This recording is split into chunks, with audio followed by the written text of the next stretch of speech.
What if the only way to save your child was to marry someone you never wanted? The red dust of Dry Creek clung to Cole Bennett like a second skin. It coated his hands, his boots, and the tired breath in his chest. For 2 long years, the drought had strangled the life out of his Wyoming ranch. The creek that once brought hope was now only cracked mud and pale stones, pointing like a bony finger toward a future as dry as the land itself. Cole stood on the porch of the small cabin he had built with his own hands. The sun beat down on him like a hammer, the pale sky above bleached of color. He looked across the wide, empty land and felt the weight of loss press against him. It had been almost a year since Martha died. Fever took her fast and left a silence in the house so heavy it was hard to breathe. But he still had one reason to keep fighting. "Papa!" He turned. 3-year-old Nora stood in the doorway holding her faceless corn-husk doll. Her curls framed her small face, dark and soft like her mother's hair. "Right here, little bird," Cole said, lifting her into his arms. "Millie is thirsty," she said, raising the doll. Cole pretended to give the doll a drink from his canteen. Nora giggled, and the sound felt like a tiny drop of rain in a long, dry season. But the fear that lived in Cole's chest never left. The ranch was failing. Feed prices were rising, and Silas Crowell's bank, the only bank in Dry Creek, held his loan like a noose. Crowell was the kind of man who liked to own everything: the bank, the town council, and the hope of every struggling rancher. And Cole owed him more than he could pay. 20 miles away, the one-room schoolhouse smelled of chalk dust and tired children. Inside, Margaret Hayes, Maggie to no one but herself, stood at the front with her wooden ruler. 2 + 7 is 9, Thomas," she said gently. At 29, Maggie was everything the West did not value: quiet, sharp, educated, and unmarried. The town called her an old maid, and the whisper felt like a thorn under her skin. But she carried herself with the pride of someone who had survived worse. She came to Wyoming after Boston cast her out, after she spoke up against a wealthy man's unwanted attention. Here, she hoped for peace. She hoped people would let her work and forget the rumors. After school, she walked to Mrs. Parker's dress shop to keep the books. Numbers were her comfort. Numbers were honest. As she checked the freight charges on an invoice, she paused. The numbers were wrong. Not by much, but enough to bother her. Maggie had learned long ago that small cracks could sink whole lives. She thought of Cole Bennett, the quiet rancher who came in for thread a week earlier. He looked haunted. A man fighting a losing battle. A man carrying more grief than he could hold. Her pen hovered over the page. Something was wrong in this town. She felt it. The next afternoon, Sheriff Amos Lane delivered a summons to Cole. "A special meeting," he said. That night, the town hall smelled of stale tobacco and tension. Ranchers filled the room with dust-covered hats in their hands. Cole stood stiffly, dread curling in his stomach. Silas Crowell sat at the head of the table, clean and smug in his dark suit. "Mr. Bennett," Crowell began, "we are concerned about the well-being of your daughter." Nora. The word made Cole's heart stop. "A child needs a proper home," Crowell continued. "With your financial troubles and your circumstances, the council has reservations about renewing your loan." "What are you saying?" Cole asked, his voice rough. "We will extend your loan and confirm your guardianship," Crowell said, "on one condition." He paused. "You must get married. You have 30 days. A ripple of shock moved through the room. Cole stared at him, unable to breathe. "That's not your right. It is our duty to protect the community and your child," Crowell replied smoothly. Mrs. Parker stood up. "If he needs a wife, what about Miss Hayes? She's respectable, smart, of age." The room turned as Maggie walked through the door, a ledger in her hands. She froze as every eye settled on her. She heard her own name whispered like an insult. Her cheeks flushed with anger. "I am not a parcel to be traded," she said firmly. "My life is not a solution to your debts." Cole bristled, wounded pride lashing out. "I don't intend to marry anyone. Least of all—" He stopped, but the insult hung in the air. "Least of all the old maid." Crowell smiled, enjoying the power he held. "You have 30 days," he said. Cole stormed out. Maggie remained a moment longer, holding her chin high. She would not bow to men who saw her as a tool. Outside, the sheriff followed Cole. "There's more," he said quietly. "Your late wife's mother. She's been writing letters. She wants the court to take Nora to Boston." Cole felt the world shift under his feet. "If you stay a single father with a failing ranch," Sheriff Lane said, "they will take her. Kroll knows it. He's using it." Cole stared at the dying son. Rage and fear churned in his chest. Maggie Hayes' face flashed in his mind. Her fire, her pride, her unwillingness to bend. She was trapped too. Across town, Maggie sat alone in her small room, gripping her wooden ruler. The choice before her felt cruel. If she refused, she would be cast out. If she agreed, she would be a tool in a man's desperate fight. Outside her window, the red dust swirled in the fading light. Both of them, Cole and Maggie, felt the same truth settling like a shadow. The West did not care about love, only survival. What happens when two strangers are forced to stand at an altar, knowing neither of them wants to be there? The wedding took place on a Tuesday under a pale, unforgiving sun. The Dry Creek Church was quiet, its wooden pews covered in a thin layer of dust. It did not feel like a place of joy. It felt like a courtroom where two people were being sentenced. Cole Bennett stood at the front, stiff in his best shirt. His hands were scrubbed clean, but the ranch had a way of clinging to him, dust in the seams, sun in the cracks of his skin. He stared at a small crack in the plaster wall, trying to hold himself together. His heart felt torn between two truths. He did not want this marriage. But he could not lose Nora. He would do anything to keep her safe. "This is for her," he reminded himself silently. "Only for her." The church doors opened. Maggie Hayes walked down the aisle alone. No father, no friend, no family. Her simple gray dress was the same one she wore to teach in. She did not smile. She did not pretend. She kept her chin high, but inside her chest, shame and anger twisted painfully. People whispered as she passed. "Old maid. Poor thing. Better than nothing, I guess." She heard every word. She stepped beside Cole, and for a brief moment their eyes met.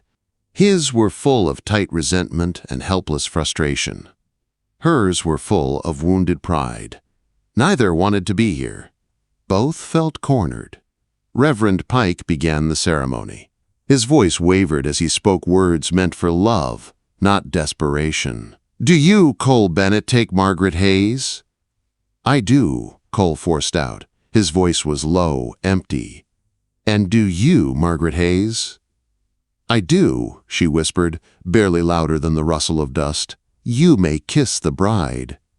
A frozen moment stretched between them. Cole leaned in. Not out of affection, but because the papers required it. Maggie braced herself. Instead of kissing her lips, he turned and placed the faintest touch on her cheek. A cold, distant gesture. Nothing more. A few scattered claps followed. Mrs. Parker wiped her eyes, thinking she'd done something wonderful. Silas Crowell, standing at the back, smiled like a man who had won a personal game. Everyone seemed satisfied. Everyone except the two people now bound together. The wagon ride home was nearly silent.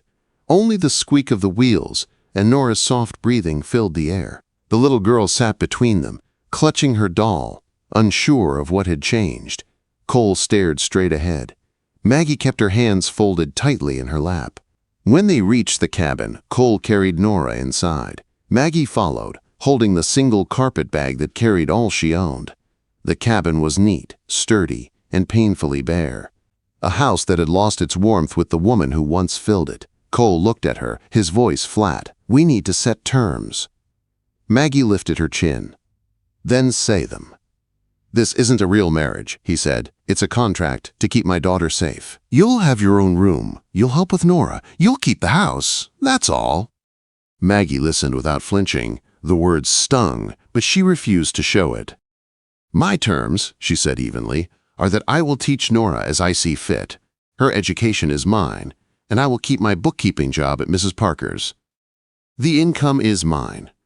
Cole did not expect her to answer back, not like that, but after a moment he gave a stiff nod. Fine. The lines were drawn.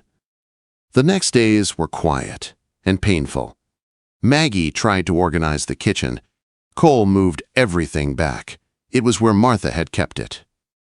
Maggie said nothing, but her jaw tightened. Nora avoided her. The little girl hid behind Cole's legs, covering her face whenever Maggie tried to talk to her. It broke something inside Maggie she didn't know could still break. She'd never wanted to take another woman's place, but now she was expected to be a mother to a child who looked at her like a stranger. Cole watched all of it, not unkindly, but not warmly either. He seemed caught between grief, guilt, and duty. They lived like two ghosts walking the same floorboards. One evening, Cole received a new letter from the bank. His face tightened as he read it. Maggie watched him from across the room. "What is it?" she asked. He handed her the paper. She scanned the lines, and her eyes narrowed. It was a new fee, a large one, something called a moral fitness assessment. "I've never seen this term before," she said carefully. "It's cruel," Cole muttered. "He's making it harder. He wants me to fail." Maggie felt something inside her burn. Cruel had forced them into this marriage. Now he was tightening the noose. That afternoon, while Cole was in the far pasture, Maggie found a wooden crate full of old receipts and bills shoved in the corner. She sat down and started sorting them, month by month, line by line. Hours passed. Patterns emerged. Numbers that didn't match. Freight weights that were too high. Fees that appeared out of nowhere. Charges for feed on days Cole had been bedridden.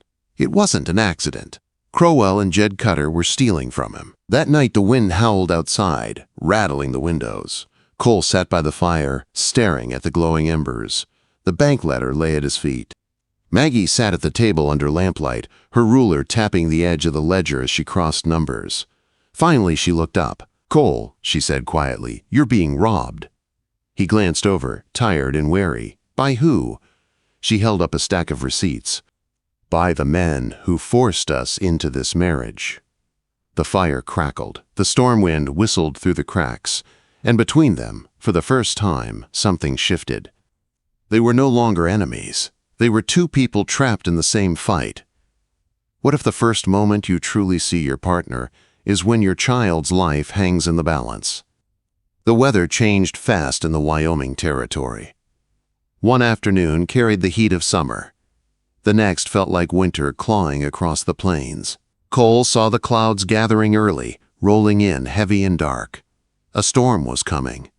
"Maggie," he called from the yard. "Get the rest of the wood inside. Check the north wall. This looks mean." Quote. There was no argument. The shared instinct to survive had become the only language they spoke easily. Together, they moved fast. By sundown, the wind howled like a living thing, shaking the cabin and blasting snow against the logs. Inside, the fire roared. The cabin was warm, but a different cold had started to creep into the room. Nora lay on her small cot, her face flushed. Maggie touched her forehead, and her heart jumped. "She's burning," Maggie whispered. Cole was at Nora's side in seconds. He placed his hand on his daughter's brow and felt fear rip through him. "No," he murmured. "Please, no." Her cough was sharp and dry. Then it deepened into something worse. Something Maggie recognized. Something dangerous. "I'll ride for Doc Abernathy," Cole said, already grabbing his coat. "You won't make it a mile," Maggie said firmly. "The snow's already too deep. The trail will disappear."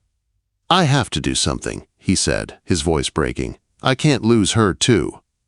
Nora let out a rough wheeze. Cole's heart shattered. The memory of Martha's fever slammed into him like a blow. He felt helpless, drowning. Then Maggie stepped in front of him. "Cole," she said softly, "look at me." He did. Her eyes were steady, calm, nothing like the stiff, distant woman he'd married. In that moment, she wasn't a teacher. She wasn't an outsider. She was someone who knew exactly what to do. "I need you to trust me," she said. "Let me fight this with you." He hesitated, a man torn between panic and pride, but then he nodded. "Tell me what to do." For the next hours, the cabin became a battlefield. Maggie ordered the kettle on the fire. "Boil water. We need steam." Cole obeyed, the flames lighting his desperate face. "Bring clean cloths, cool water, and my herb tin." He found everything with shaking hands. Maggie crushed leaves between her fingers, letting their scent rise with the steam. "This will open her lungs." She held the mug close to Nora's face, letting the child breathe in the warmth. Cole supported Nora in his arms, lifting her when she struggled for air. "Hold her up," Maggie said gently. "It helps her breathe." Quote, he held his daughter for hours as the storm screamed outside. Maggie's hands moved steadily, cool cloths on Nora's forehead, willow bark tea, warm steam against her chest. Cole had never seen anything like it. Maggie was fierce, focused, brave. She never trembled. She never faltered. She worked with a quiet strength that held the entire world together. The lines in her face softened in the firelight. Strands of hair escaped her bun. She looked different. Still Maggie, but someone more. Someone he had never taken the time to see. At one point he whispered, "I don't know how to do this." She looked at him, her eyes softening. "You don't have to," she said. "We're doing it together."